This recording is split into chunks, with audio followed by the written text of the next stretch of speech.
The first slice of demon boar meat hit a cast iron pan, and the sizzle echoed through the rib cage of a fallen stone giant. Marbled flesh blistering in glassy fat, smoke curling upward into cathedral arches of fossilized bone the size of subway tunnels. Lara Chen had set up her camp inside the skeleton itself, and now she rolled her blazer sleeves up to the elbow and let her hands do what her brain could not afford: cook. A folding table, a chef's knife, salt, 2 cast irons, all pulled from the portal that hung beside her like a glowing 24-hour storefront. The young dragon silhouette circled overhead in the smoke, watching, hungry. Astra's molten gold eye tracked her every movement. The dragon rumbled, "What are you doing?" Lara, without looking up, answered, "Breaking it down, separating cuts." The dragon asked, "Why not eat all?" Lara, scoring sinew with the tip of her blade, answered quietly, "Because the best part deserves respect." Astra tilted its head. "You speak of meat like it has dignity." Lara, still cutting, smiled grimly. "More than my last boss did." The aroma bloomed, smoky, rich, almost obscene. Lara brushed soy and ginger glaze across the meat in long, elegant strokes. The glaze caught fire at the edges, caramelized, clung. Astra's pupils tightened with pleasure. Its voice dropped to a low, hungry purr. "Name." Lara plated the meat on a flat black stone like fine china. She wiped grease off her grandmother's silver chain with her sleeve. Then she met the dragon's gaze and announced, "Demon boar teriyaki." Beyond the firelight, in the dark trees, dozens of yellow and red eyes opened in unison. Dozens of yellow, red, and pale white eyes blinked open in unison in the trees beyond the campfire. Too low to be birds, too high to be wolves, too still to be anything Lara Chen had ever seen on Earth. Astra's massive head lifted, its molten gold eye narrowed toward the dark. The dragon said quietly, "They're here." Lara froze with the spatula in mid-air. Astra had just bitten into the demon boar teriyaki, gone unnaturally still, then started eating faster the dragon's idea of a Michelin star when the eyes had appeared. Lara whispered, "They smell the food." Astra rumbled, "They smell what food can be." The monsters did not attack. They lingered at the edge of the firelight, intimidated by Astra's sheer mass and by something in the smell of cooked meat. Something too civilized for their world. Lara, hands still greasy, picked up another slab of meat and laid it on the pan. "The sizzle was louder now," she said, almost to the dark itself. "Then let them watch." Astra turned its huge head slowly toward her. The dragon studied her face for a long beat, firelight shifting across silver scars. Then it said, "You cook like you are staking a claim." Lara, cheeks lit by orange flame, replied, "I think I am." She grilled thicker cuts, roasted bone marrow until it bubbled. She handed Astra each piece like an offering, and Astra ate with a possessive satisfaction Lara recognized. It reminded her of a rich man at a steakhouse, claiming a Wagyu cut. Beyond the flames, the eyes blinked in unison again, all at once, like something out there had just made a unanimous decision. A streak of slate-grey scale and frost-blue underbelly dove out of the dark sky, snatched a roasted bone right off Lara Chen's plate, and vanished back into the night before she could even register the theft. Lara stared at the empty plate, stared into the dark, said very flatly, "That was my dinner." Astra rumbled in the firelight with something that sounded almost like a laugh. "It was a thief," Lara repeated. "I know it was a thief. I'm calling it out. Thief." Earlier, she had been roasting marrow and feeding it piece by piece to Astra, the dragon settling deeper beside the fire with each bite. Astra had asked her, between mouthfuls, "Why were you on the roof?" Lara had paused, flipped her meat, watched the glaze tighten. She had answered honestly, voice steady. "Because I was tired of being owned." Astra had snorted smoke. You are still owned. Lara, looking up. By you? The dragon had leaned closer until its heat radiated against her skin and replied, by hunger, yours, mine. She had not been afraid of that answer. She had been acknowledging it. Lara had pulled out a folded notebook and a brass compass from the portal and laid them across a flat rock like a war rune. She had said, then let's do it smart. We hunt with purpose. We collect ingredients. We make a route. Astra had tapped a claw on the rock map.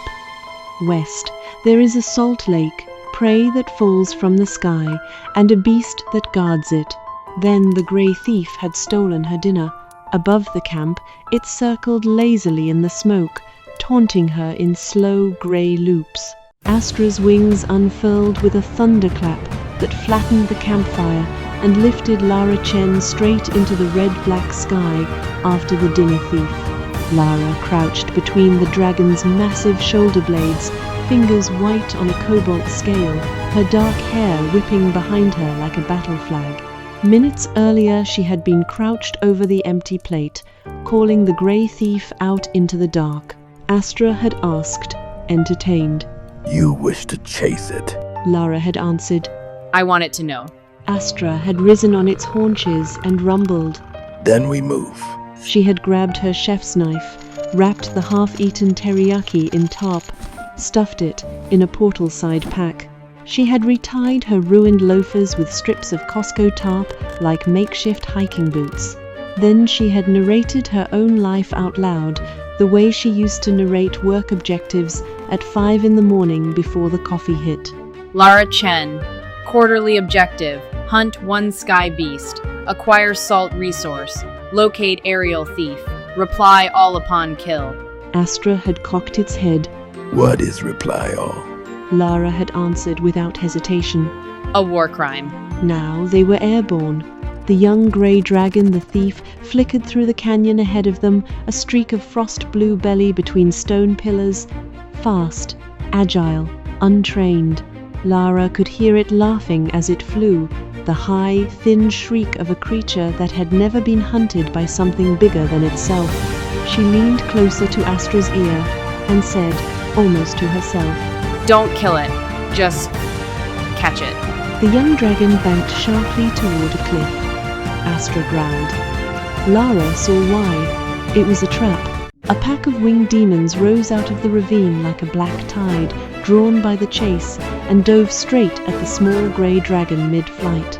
Lara Chen screamed across the wind, Astra, don't let it die. The thief, fox-sized, slate-grey, frost-blue underbelly, big amber eyes wide with panic, shrieked once and slammed straight into a rock wall. Astra had been mirroring every twist of the young dragon's flight, not chasing but herding when the trap sprang. Now, the great cobalt dragon flamed one demon out of the air, then another. Black ash rained over the cliffside. The smaller dragon tumbled, scrambled across stone, terrified, leaving small streaks of silver blood on the rock. Astra dove.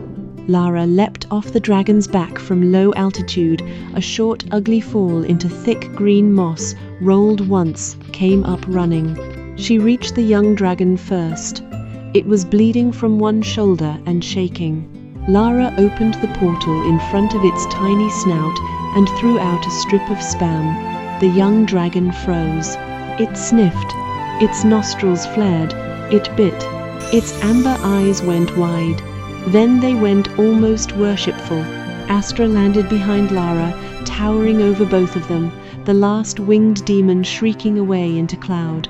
The young dragon, still chewing its piece of pink meat, curled defensively around Lara's left calf, pressing its small grey body against her, declaring her territory in body language.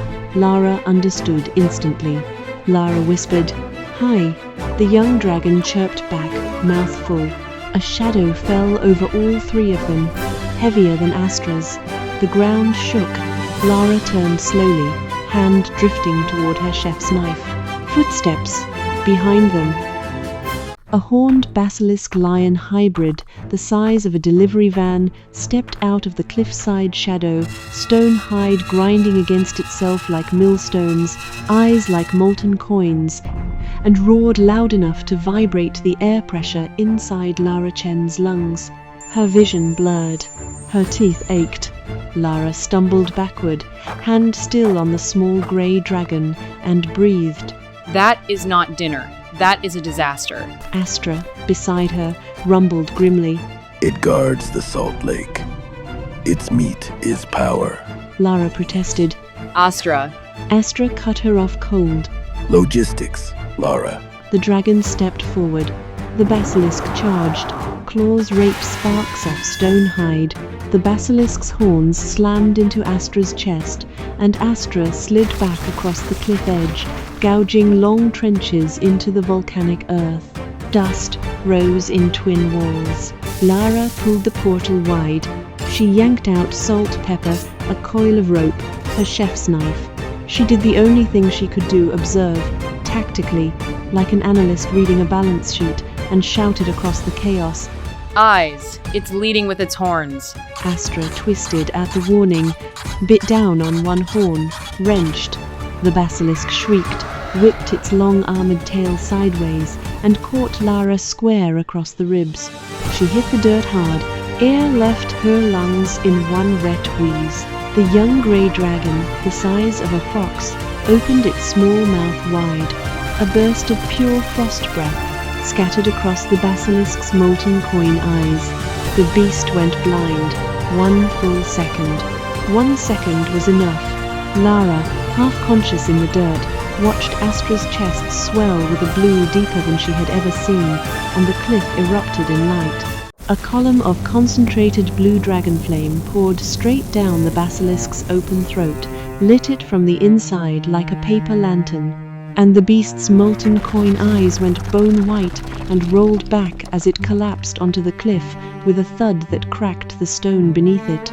Lara Chen lay on her side in the dirt, ribs screaming, coughing through dust. She managed 3 words. We did it.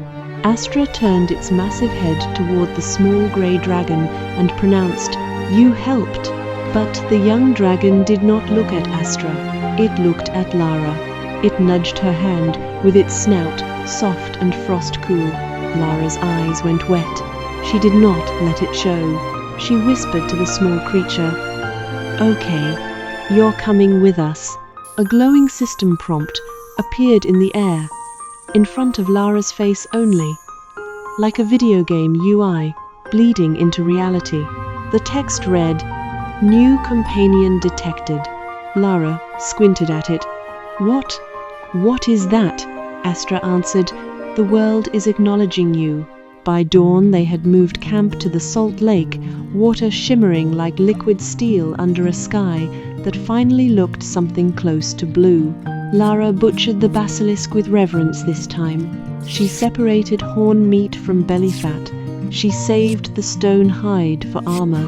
She laid every cutout on flat black rock, like a ritual offering to a god she had not yet met. Astra watched from one side of the fire pit. The young dragon watched from the other. 2 pairs of impossible eyes followed her hands. Lara, without looking up, told the young dragon, "Stop staring, you'll get some." The young dragon chirped. Astra's cobalt scales flared from the inside out, a luminous silver pattern rippling down the dragon's spine like a circuit board, catching power the moment the salt-crusted basilisk steak hit its tongue. Lara Chen, ladle in hand at the fire pit, blinked. She breathed. "You are glowing." Astra rumbled, low and content. Yes, she had cooked in 3 courses. Pan 1, seared basilisk steak, salted with crystals dredged from the lake itself, the crust crackling like glass when she pressed it with her thumb. Coals, horn marrow roasted until it bubbled and turned almost obscenely sweet. Stockpot, bones simmered into a thick, fragrant broth, steam rising in slow, sinful curls. She fed Astra first. The dragon upgraded in real time. She fed the young grey dragon next. The small creature shivered, then relaxed, then curled at her feet, like it had always belonged there. Astra watched that. Expression unreadable. Lara finally ate herself. She closed her eyes around the broth-rich mineral, warming her from the inside out like a secret she had not been allowed for 3 years. She murmured, eyes still closed, "I have not eaten food this good in 3 years." Astra, beside her, said, "You feed even yourself. You are learning." A second chime rang in the air. New text bloomed in front of her. Party size increased. Bond level established. Lara grinned. "I'm building a party." Across the salt lake, 3 torches ignited in a perfect line on the far shore. Human-made, disciplined. A voice carried over the silver water, calm and amused, the way a man speaks when he is already winning a meeting. It said, "A human chef with dragons." Lara's spoon stopped mid-air.